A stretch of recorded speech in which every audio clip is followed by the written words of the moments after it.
দেখুন, এটা তো কোর্টের ব্যাপার, জুডিশিয়ারি ব্যাপার। কোর্ট যেটা ঠিক মনে করেছে কোর্ট সেটা করেছে, এই বিষয়ে আমাদের কোনো মন্তব্য নেই। কিন্তু এটা তো পরিষ্কার যে পশ্চিমবাংলায় চাকরি চুরি হয়েছে, যোগ্য প্রার্থীরা আজকেও রাস্তায় বসে আছে। তার কি সমস্যার সমাধান মুখ্যমন্ত্রী করবে সেটা তাকে ভাবতে হবে।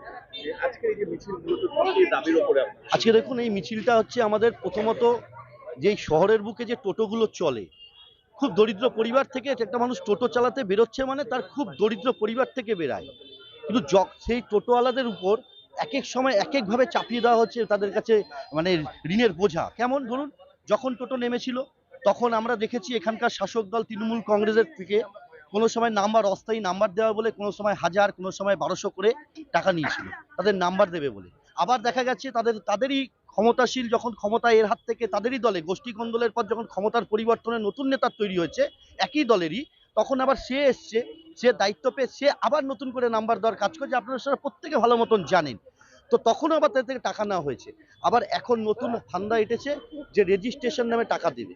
আচ্ছা বলুন তো, ওনারা যে যুক্তি দেখাচ্ছে যে রেজিস্ট্রেশনের মাধ্যমে আমি এখানে টোটো যেখানে ক্রাউড মানে পরিস্থিতি তৈরি হয়েছে তা কমাতে হবে। তো প্রশ্ন থাকবে, যখন টোটোটা রাস্তায় নেমেছিল, যে পুঁজিপতি যারা এখানে এক একজনের আপনারা জানেন যাদের পয়সা থাকে আছে, 4-5টা 6টা করে টোটো নামিয়েছে, তখন প্রশাসন কেন আটকায়নি? আজকে প্রচুর ছেলে টোটো রাস্তায় নেমে তাদের জীবিকা চালাচ্ছে, আজকে তাদের উপরে আজকে একটা অর্থের বোঝা চাপিয়ে দেওয়া হচ্ছে 1700 টাকা 1800 টাকা করে। এর বিরুদ্ধে আমাদের এই প্রতিবাদ। কেন টোটো চালকদের এইভাবে হেনস্থা করা যাবে না, তাদের কি প্রতি সময় এইভাবে হেনস্থা করা হয়, যেহেতু ওরা মানে এক করে অসহায়, তাই অসহায়ের উপরে অত্যাচার করাটা বন্ধ করতে হবে, তার জন্য আমাদের এই প্রতিবাদ। সেই জায়গায় দাঁড়িয়ে পরিবহন মন্ত্রীর তরফ থেকে বলা হচ্ছে দ্রুত আপনারা নাম নথিভুক্ত করুন, না হলে কিন্তু টোটো চালাতে পারবেন না রাস্তায়। সরকারের তরফ থেকে বলা হচ্ছে। আমরা এই হুঁশিয়ারি দেওয়ার জন্যই তো আজকে এসেছি। আমরা বলবো না সরকারের কথা আপনারা মানবেন না, কেন সেই কাজ ভারতীয় জনতা পার্টি করে না, ভারতীয় জনতা পার্টি সিস্টেম মেনে চলে। আমরা বলবো যারা টোটো চালক ভাইরা আছে, যাদের মনে হবে রেজিস্ট্রেশন করার আপনি করবেন, যারা করতে পারছেন না তারা করবেন না, তারা সময় নেবেন। যদি তারপরেও পুলিশ তাদেরকে সময় না দিয়ে রাস্তায় টোটো আটকায় বা থানায় নিয়ে যায়, দায়িত্বশীল একজন কার্যকর্তা ভারতীয় জনতা পার্টির এবং দায়িত্বশীল এক নাগরিক হিসাবে আমরা বলছি, এই থানাতে কালো পতাকা উঠিয়ে দেবো, থানাকে বুঝিয়ে দেবো যে মানুষের উপর এইভাবে অত্যাচার করাটা চলবে না, বন্ধ করতে হবে। বিভিন্ন গ্যারেজগুলিতে টোটো নির্মাণ হচ্ছে, যেগুলোকে রোধ করার জন্য এই প্রক্রিয়ায় নামতে হয়েছে সরকার। আমি তো কথাটা এটাই বলছি, যখন টোটো বাজারে এত নামছে তখন কেন রোধ করনি? যখন অনেক টোটো রাস্তা হচ্ছে, বিভিন্নভাবে প্রোডাকশন হচ্ছে, বিভিন্নভাবে টোটো পুরনো টোটো কেনা বেচা হচ্ছে, তখন কেন আটকাওনি? তখন কেন রাস্তায় টোটো নামতে দিয়েছো? তখনও একবার টোটো নামাতে গিয়ে পয়সা খেয়েছো, এখন টোটোকে রাস্তায় চলার জন্য পয়সা খাবা? একটা মানুষকে কবার কাটা যায়? এই শাসক দল মানে শাকের কর্তের মতন যেতেও কাটছে, আসতেও কাটছে। এই যে ভুয়ো ভোটার নিয়ে যেভাবে দেখা গেল যে দক্ষিণ চব্বিশ পরগনার বিস্তীর্ণ অঞ্চলে প্রায় 2008টি বুথে প্রায় মৃত ভোটার নেই বললেই চলে, কোনো শিফটিং ভোটার নেই। এটাই তো ভাইপো মডেল। বারবার বলেছিল ডাইভন হারবার মডেল, ভাইপো মডেল, ভাইপোই তো মডেল। তার জন্য তো ভাইপোর সব থেকে বেশি গায়ে লাগছে যে ভাইপো প্রতি মুহূর্তে যে এসআইআর কে বিরোধিতা করছে। আচ্ছা আপনি বলুন, এসআইআরটা কোনোভাবেই কোনো রাজনৈতিক কর্মসূচি বা কর্মকাণ্ড নয়, এসআইআরটা হচ্ছে সংবিধানের একটা মানে প্রক্রিয়া, এটা হচ্ছে সরকারি প্রক্রিয়া।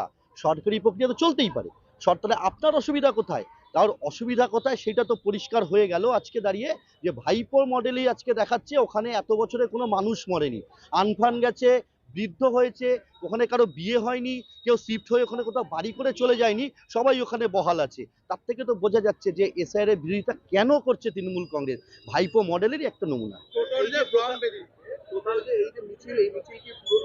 নব্য বিজেপি এবং প্রাচীন বিজেপির মধ্যে একটা মেলবন্ধন তৈরি করে দিচ্ছে। দেখুন আপনার ভুল, এটা হচ্ছে আপনাদের এবং বিরোধীদের বিভিন্ন বলা কথা। ভারতীয় জনতা পার্টির মধ্যে নব্য এবং নতুন নেই।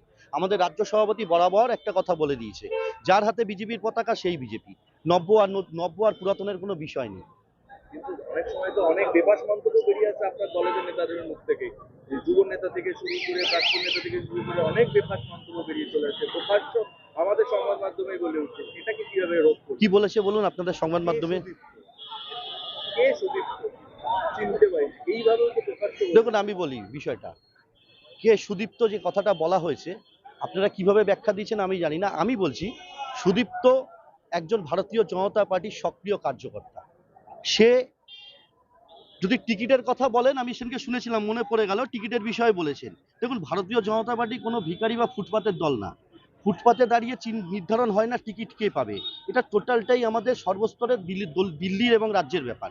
আমি এই বিষয়ে মন্তব্য করব না। যে টিকিট পাবে, দল যাকে দেবে সে লড়বে। কিন্তু যে কে সুদীপ্ত, আপনার যে কথাটা বলছেন, আমি মনে করি, আমি যতদূর জানি, সুদীপ্ত দাস হচ্ছে ভারতীয় জনতা পার্টির একজন নিষ্ঠাবান কার্যকর্তা।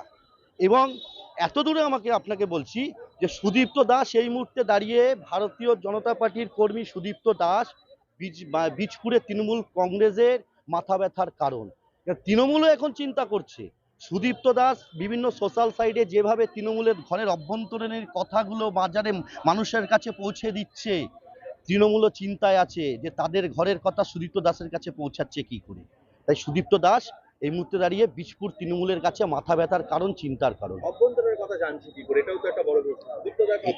কোথাও কি তৃণমূলের সাথে যোগাযোগ রয়েছে? না, এমনও হতে পারে যে তৃণমূলের কিছু লোক সুদীপ্ত দাসের সঙ্গে যোগাযোগ করছে। তৃণমূলে ফিরবে সুদীপ্ত দাস, এর জন্য তৃণমূলের সাথে যোগাযোগ না না না না না না না, সুদীপ্ত দাসের কাছে তারা বাঁচতে আসছে যে আগামী 6 মাসের মধ্যে ভারতীয় জনতা পার্টি ক্ষমতায় আসছে। তখন দাঁড়িয়ে সুদীপ্ত দাসের সঙ্গে বর্তমান শাসক দলের প্রতি যে কর্মীগুলো ঝান্ডা নিয়ে ঘুরছে, বিধায়ক চেয়ারম্যানের চারপাশে দেখছেন, তারা প্রত্যেকে তার নয়, তারাও নিস্তার পেতে চাইছে। কিন্তু তারা যেহেতু এখন শাসক দলের সঙ্গে আছে, যদি এদিকে সরাসরি যোগাযোগ রাখে তাদের জেল খাটতে হবে। সেই কারণের জন্যে তারা, হতেই পারে তারা খবরগুলো বাইরে দিয়ে দিচ্ছে। এটাই তো তৃণমূলের চিন্তার কারণ, আর এটাই তো সুদীপ্ত দাসের কাজ, যে কিভাবে শাসক দলের কর্মকাণ্ড, অনৈতিক কাজকে কিভাবে মানুষের সামনে তুলে ধরা এবং কিভাবে তৃণমূল কংগ্রেসকে চাপে রাখা। এটা তো বিরোধীর কাজ, সে কাজ সুদীপ্ত দাস করছে।